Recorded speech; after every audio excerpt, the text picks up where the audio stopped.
கொண்டு வா அப்படின்னு சொன்ன உடனே ஆத்தவன்ட்டு சம்மதித்து சிவனாரிடத்திலே வந்து பார்வதி வரங்களை கேட்டார். பார்வதி வரன் என்னிடத்தில் இருப்பதாக உன்னிடத்தில் சொன்னது யாரு? உங்க அண்ணன் சொன்னார். அவனுக்கு தெரியாம நான் கைவசமா வச்சிருந்ததே இந்த 2 வரன் தானடி. அதையும் உங்ககிட்ட உண்மையை சொன்னதுனால சாபத்தை அவர் குழந்தையை கைலாசத்துக்கு எடுத்து வரும்போது 3 நாளிகை எம்பெருமான் தலை குனிந்து நிற்பார்ப்போ என்று சாபத்தை கொடுத்தே அண்ணவன் வரத்தை கொடுத்தார். கண்ணபுரா வரங்களை வாங்கி இப்ப இடையே நாம போனோமையானா 8 பேரும் நம்ம பேச கேட்க மாட்டா, நம்மளை நம்ப மாட்டா. அதனால சிறு பிள்ளைகளை ஏமாத்தணுமான உம்ம மாதிரி பெரிய ஆள் வேஷம் போட்டு தான் போகணும். அதுதான் என்ன மாதிரி பெரிய ஆள் பக்கத்துல இருக்கிறோம். 20 நம்பலாம், 60 நம்ப முடியாது. 60 20 ஒரு நாளும் வெல்ல முடியாது. என்ன மாதிரி பெரிய ஆள் போனா சிவத்துக்கு வந்துருவாங்க. சரியா? ரைட்டா? எனக்கு 70 வயசு ஆகும். என்ன நம்பர் 1955 பிறந்தேன். கணக்கை கூட்டி பாருங்க. 20 நம்பர் 70 ஓ மை காட். இப்போ நமக்கு பிள்ளை பார்க்கணும். அதனால 8 பேரையுமே நாம கைலாசத்துக்கு எடுத்து வரணுமான பெரிய ஆள் வேஷம் கொண்டு தான் போக வேண்டும் என்று கண்ணபுரான் எச்சொருவமாய் வருகிறார்.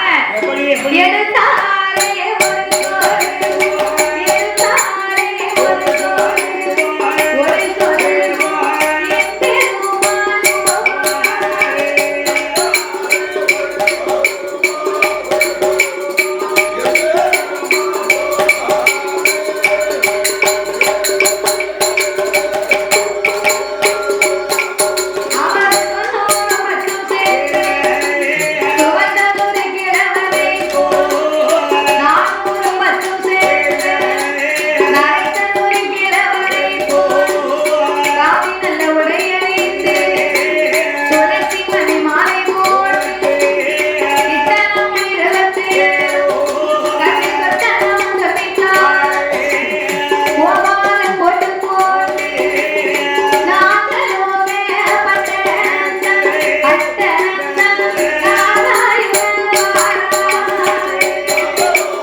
ஒரு இத்தனையும் போட்டுக்கொண்டு